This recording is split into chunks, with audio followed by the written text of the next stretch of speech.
The Kelly Clarkson show buzzed with excitement the morning Walker Hayes walked onto the stage. Known for his viral hit Fancy Like and his approachable charisma, Walker was expected to bring a light-hearted energy to Kelly's studio. The Eid crowd clapped and cheered as he settled into his chair across from her, exchanging friendly smiles.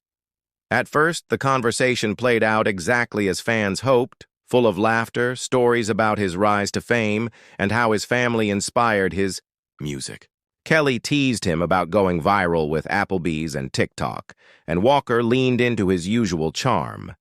But the tone shifted when Kelly raised a subject she thought would spark an honest discussion: the criticism from traditionalists who claimed Walker's sound wasn't real country. She meant it as a reflection of the genre's evolution, but her phrasing hit him wrong. His smile dimmed, and his voice sharpened as he replied, "I've heard people say that. But just because my music connects with younger audiences and has a beat you can dance to doesn't mean it's not country. Who gets to decide what's real country anyway?" Kelly quickly tried to soften her words, assuring him she was only bringing up a perspective that many in the industry voiced. "I didn't mean it like that," she explained gently. "A lot of traditionalists just feel strongly about the history of the sound." The audience chuckled nervously, sensing the tension mounting. Walker's jaw tightened. "Well, maybe they're just scared of something new," he shot back, his voice rising slightly. Kelly attempted to pivot the conversation towards safer ground, asking about his kids and how they influenced his songs. But Walker leaned forward, frustration spilling out. "See, this is what frustrates me. Every time I sit down with someone, it's like they want to put me in a box or bring up what the critics say instead of just talking about the music and how it's touching people." Kelly's warmth faltered. She held her composure, but her tone grew firmer. "Walker, I think you're reading into this too much. I love your music. That's why you're here. But if we can't even talk about the conversations people are already having, then what are we doing?" That was the breaking point. Walker shoved back from his chair, the microphone picking up the scrape across the floor. "Maybe we're done here," he said curtly, rising to his feet. Gasps echoed through the audience. Kelly's eyes widened, in disbelief as he strode toward the side of the stage. "Walker, seriously, we're live!" she called after him, trying to salvage the moment. But he didn't turn back. With a dismissive wave toward the crowd, he muttered about being tired of defending himself and vanished backstage. The studio fell into stunned silence.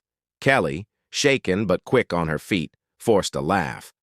"Well, that wasn't on the bingo card today," she quipped, drawing a few awkward chuckles.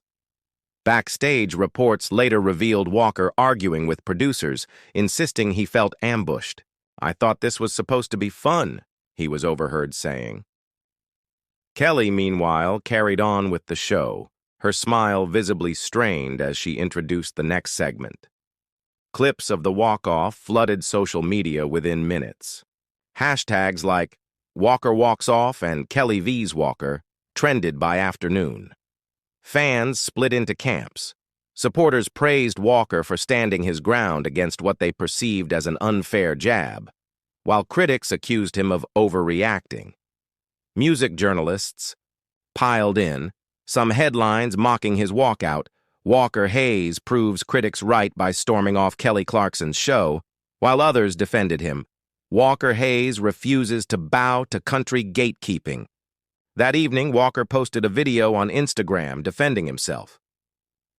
"I'm passionate about my music and my family," he said firmly. "And when it feels like someone's questioning that, I can't just sit there and smile. I don't regret walking away." Kelly addressed it more subtly the next day, telling her audience with a tight smile, "I always want this show to be a place for joy, but sometimes conversations take unexpected turns." The incident ignited a larger debate about the future of country music.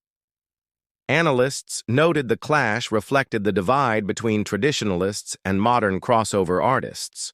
Radio hosts argued over who was in the wrong, whether Kelly had worded her question poorly or whether Walker needed thicker skin. Ironically, the controversy drove up streams of Walker's songs, giving him a surge of publicity. What had been meant as a cheerful daytime interview became one of the most viral TV moments of the year. 2 weeks later, the feud escalated again. Both Kelly and Walker were booked for the Country Music Awards. Producers behind the scenes panicked, bracing for fireworks. Headlines predicted a Kelly and Walker showdown at the CMAs, and whispers rippled through rehearsals about what might happen if they crossed paths. Neither star backed out. On the night of the event, the red carpet sizzled with speculation. Reporters pelted Walker with questions about the walk-off. He held his chin high and replied curtly, "I stand by what I said." Kelly, radiant in a silver gown, smiled when asked about him, insisting, "Tonight's about celebrating music, not drama." But the flicker of tension in her eyes didn't escape the cameras, and clips of her answer went viral. Inside, viewers noticed the seating chart immediately. Walker positioned just 2 rows behind Kelly. Social media erupted with jokes and speculation. When Kelly walked on stage to present an award, Walker clapped stiffly, his face expressionless.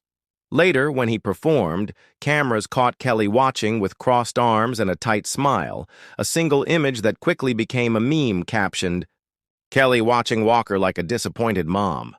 Backstage, the simmer finally boiled over. Witnesses reported Kelly crossing paths with Walker after his set. At first, their exchange was civil, but within moments, their voices rose. "You didn't have to storm off like a child," Kelly snapped. Walker shot back, "You didn't have to put me on trial in front of the world."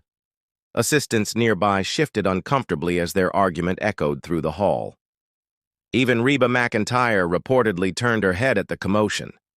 Tension escalated until Walker stepped closer, jabbing a finger toward Kelly. "You don't understand my music and you don't respect me," he said, his voice cracking. Kelly held her ground. "I do respect you, but you've got to learn how to take a question without acting like the world's against you." The confrontation grew so heated that a stage manager intervened, warning them cameras were everywhere. Both stormed off in opposite directions. Slamming doors, producers, sensing opportunity, leaned into the controversy. When Kelly returned to sing a duet, cameras deliberately cut to Walker in the audience looking unimpressed. Viewers at home noticed instantly, and Twitter lit up with fresh hashtags like CMAC Clash and Kelly vs. Walker Round 2. The feud stole the spotlight, overshadowing the actual award winners. In the following days, entertainment shows replayed the clash endlessly, and insiders leaked details about their backstage fight. Fans stayed divided. Walker's supporters accused Kelly of belittling him twice, while her defenders called him unprofessional. Other artists weighed in. Kelsey Ballerini tweeted about respecting interviewers, while some sympathized with Walker's frustration at gatekeeping. The feud grew so big, it reached late-night comedy. Jimmy Fallon joked, "Forget the CMA Awards. I want pay-per-view tickets to Kelly versus Walker." TikTok users dramatized the walk-off in viral skits, cementing the drama as pop culture fodder. Rather than dying down, the clash defined both stars. Kelly gained a reputation as an unflinching host who didn't coddle guests, while Walker doubled down as a passionate artist unwilling to bend to critics.